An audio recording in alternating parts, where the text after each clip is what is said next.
Welcome to law and behold. मेरा नाम है गौरव और आप सुन रहे हैं India's only podcast discussing interesting judgments from courts in India.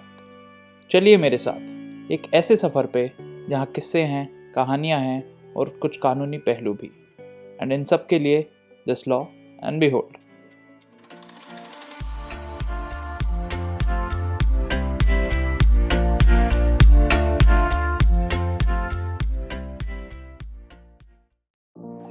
आज बात करेंगे नंदलाल जी की।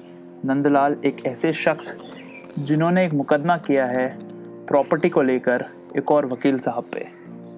नंदलाल जी का यह आरोप है कि वकील साहब ने प्रॉपर्टी के कुछ नकली कागज़ बनवाए और उन्हें नोटराइज कराया मीना शर्मा जी से।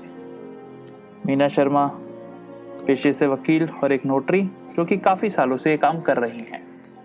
मगर आज का ये केस प्रॉपर्टी पे नहीं है, ये केस है राइट टू इन्फॉर्मेशन पर। जुलाई 2013 में नंदलाल जी ने एक आरटीआई एप्लीकेशन लगाई डिपार्टमेंट ऑफ लीगल अफेयर्स से ये मांगते हुए कि मीना शर्मा नोटरी द्वारा साल 2008 से 2012 के बीच में जो भी एनुअल रिटर्न फाइल किया गया हो उसकी कॉपी उन्हें दी जाए। नंदलाल जी को काफ़ी मुश्किलें हुई ये इन्फॉर्मेशन मांगने में। ये केस CIC तक गया, सेंट्रल इंफॉर्मेशन कमीशन तक गया, जिसने 2015 में फैसला किया कि नंदलाल जी को ये इन्फॉर्मेशन उपलब्ध कराई जाए। इन्फॉर्मेशन नंदलाल जी को दी गई। मीना शर्मा ने एक चिट्ठी के थ्रू इन्फॉर्मेशन दी, लेकिन नंदलाल जी का ये कहना था कि जो एनुअल रिपोर्ट 2008 से 9 के बीच की दी गई है वो साल 2009 की है और साल 2008 की तो एनुअल रिपोर्ट दी ही नहीं गई। इसके बाद एक follow up department of legal affairs ने भी किया कि 2008 का रिकॉर्ड अभी भी मिसिंग है। मीना शर्मा ने जवाब में ये लिखा कि मेरे पास जो रिकॉर्ड था वो मैंने दे दिया है। काफ़ी रिकॉर्ड दीमक खा गई। इसके बाद साल 2015 में नंदलाल एक और आरटीआई एप्लीकेशन लगाते हैं। इसमें वो मांगते हैं सीरियल नंबर, फर्स्ट और लास्ट एक्शन जो कि मीना शर्मा ने एज ए नोटरी परफॉर्म किया था साल 2008 से 2013 के बीच। वो ये भी कहते हैं कि as a notary Meena Sharma की ये जिम्मेदारी थी और डिपार्टमेंट ऑफ लीगल अफेयर्स जिन्होंने उन्हें नोटरी का लाइसेंस दिया है उनकी भी जिम्मेदारी थी कि वह इंश्योर करें कि CIC का जो ऑर्डर है उसको फॉलो किया जाए, उसको कंप्लाई किया जाए। और मीना शर्मा रिकॉर्ड ना देके विलफुली CIC का ऑर्डर वायलेट कर रही हैं और एक उन्होंने झूठी कहानी बना ली है कि दीमक ने सरकारी दस्तावेज खा लिए।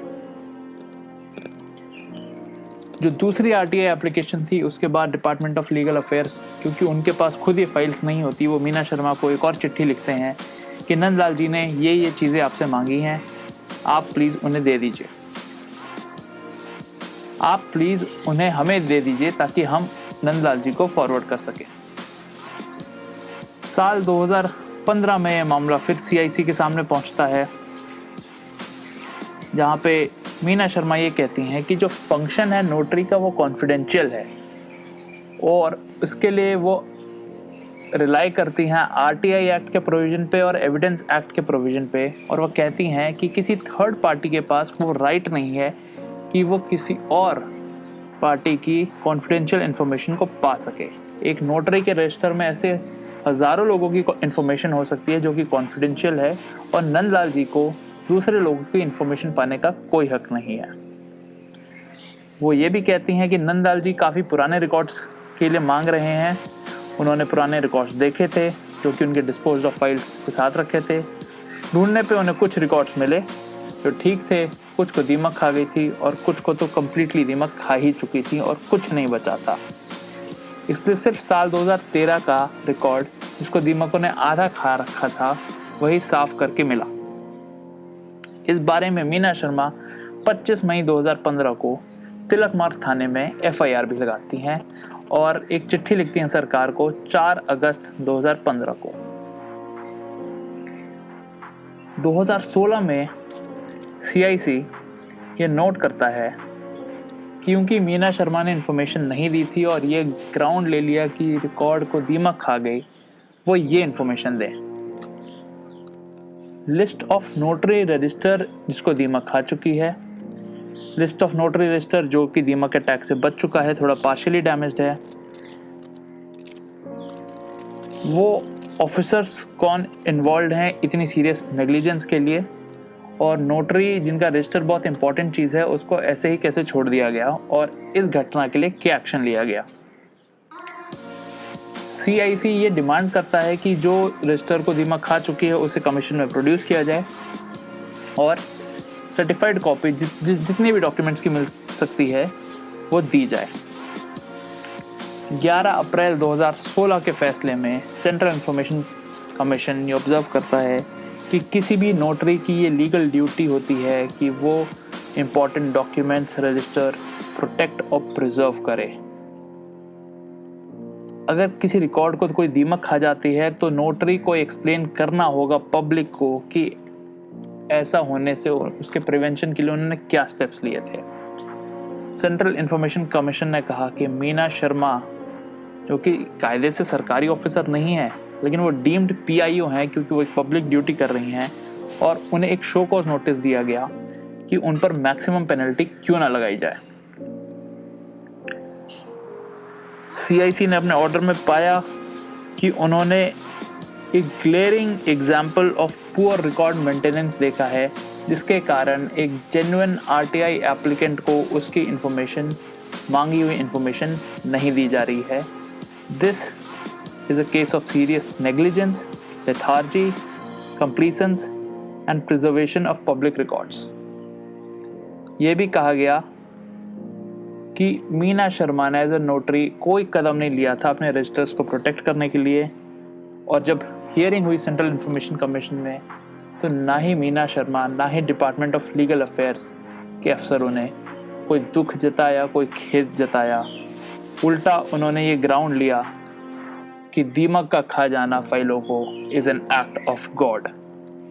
ये सब कंसिडर करते हुए 25,000 रुपए की पेनल्टी लगाई गई थी सेंट्रल इंफॉर्मेशन कमीशन के द्वारा, which is the maximum amount of penalty that can be imposed under the RTI act.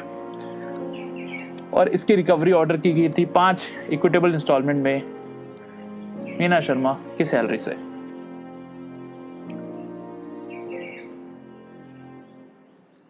इसके बाद इस फैसले को चुनौती दी जाती है दिल्ली हाई कोर्ट में, जिसके जजमेंट के बारे में हम बात कर रहे हैं।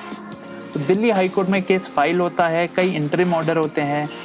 27 नवंबर 2019 के इंटरिम ऑर्डर में नंदलाल जी के वकील ये कहते हैं कि अगर मीना शर्मा 2005 से लेकर 2007 और 2015 और 16 के रजिस्टर रिटर्न दे दें तो जो CIC ने मीना शर्मा के खिलाफ एडवर्स कमेंट्स लिखे हैं उनको डिलीट कर दिया जाए तो उन्हें कोई प्रॉब्लम नहीं होगी। मीना शर्मा साल 2015 और 16 के रिकॉर्ड नंदलाल जी के वकील को दे देती हैं। साल 2005 से लेकर 7 के रिकॉर्ड बहुत पुराने होते हैं, वो नहीं मिल रहे होते हैं, इसके लिए वो एक एफिडेविट देती हैं।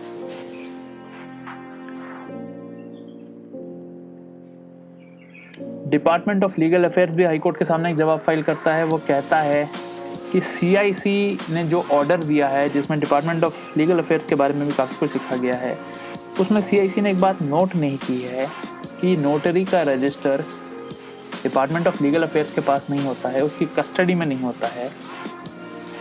और डिपार्टमेंट ऑफ लीगल अफेयर्स ने RTI एप्लीकेशन को पूरी सिंसियरिटी के साथ प्रोसेस किया, इन्फॉर्मेशन दिलाने की कोशिश की, मगर जो चीज़ उनके कब्जे में नहीं है वो उसको कैसे दिला सकते हैं, और इसके बावजूद उनके खिलाफ इतने एडवर्स कमेंट्स सही बात नहीं है।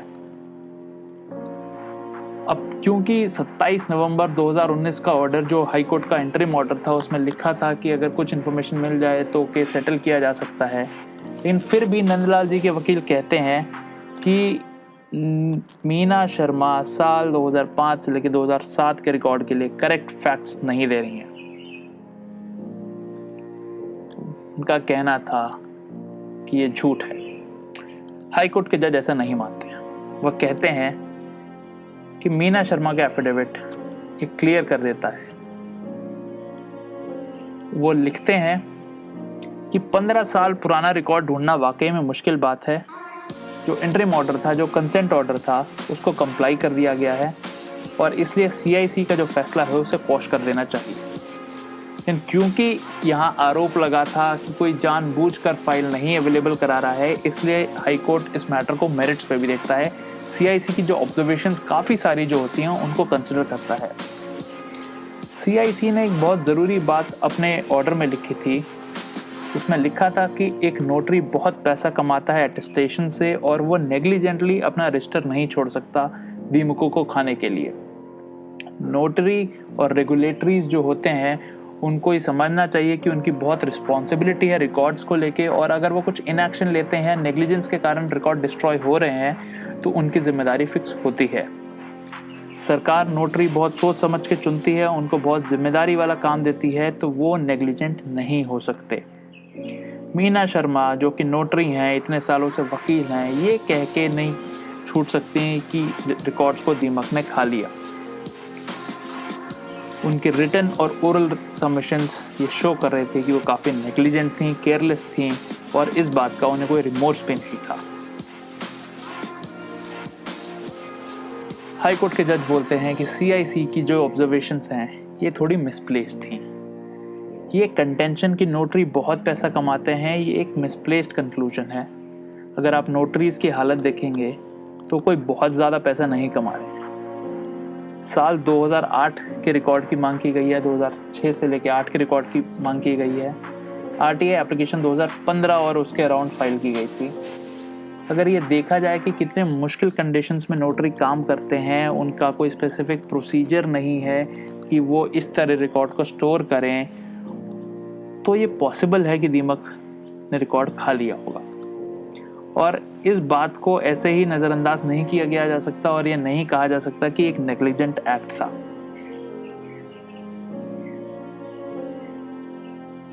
मीना शर्मा जो नोटरी हैं, उन्होंने अपने एफिडेविट में साफ साफ लिखा है कि वो एक प्रैक्टिसिंग एडवोकेट हैं विद 23 इयर्स ऑफ एक्सपीरियंस और उनके रिकॉर्ड को दीमकों ने खा लिया। हाई कोर्ट के जज लिखते हैं, I do not see any reason to disbelieve the statement made on oath। यानी जो एफिडेविट है उसको एक्सेप्ट किया जाता है। ये भी कहा जाता है कि नंदलाल जी का जो असर्शन है ये एक बेयरबोन कंटेंशन है, इसमें कोई सब्सटेंस नहीं है कि मीना शर्मा जानबूझ के रिकॉर्ड नहीं दिखा रही हैं। इसलिए मीना शर्मा को गिल्टी नहीं माना जा सकता under section 20 of the RTI act. उन पे जो पेनल्टी लगाई जाती है और नंदलाल जी को जो कॉम्पनसेशन का ऑर्डर दिया जाता है उसे सेट असाइड कर दिया जाता है, CIC का ऑर्डर क्वॉश कर दिया जाता है। और लास्ट में बहुत इंपॉर्टेंट बात हाई कोर्ट नोट करता है कि उसके सामने जो केस आया उसमें किसी पार्टी ने आर्ग्यू नहीं किया that a notary is not a public authority. अगर ऐसा किया जाता तो हमारे सामने एक बहुत लैंडमार्क जजमेंट होता whether a notary who is not in direct government service but is operating through a government license can be said to be a public authority। खैर CIC की जजमेंट के मुताबिक notary is a deemed public authority. हमें बाकी orders का इंतज़ार करना पड़ेगा किसी और केस में जहाँ पे इस बात का फाइनल डिटर्मिनेशन होगा। बताइएगा ज़रूर आपको ये एपिसोड कैसा लगा। You can contact us on Twitter and Instagram. The links to our accounts are given in the notes. The link and citation to the judgment discussed is also given in the notes. Thank you and have a great week.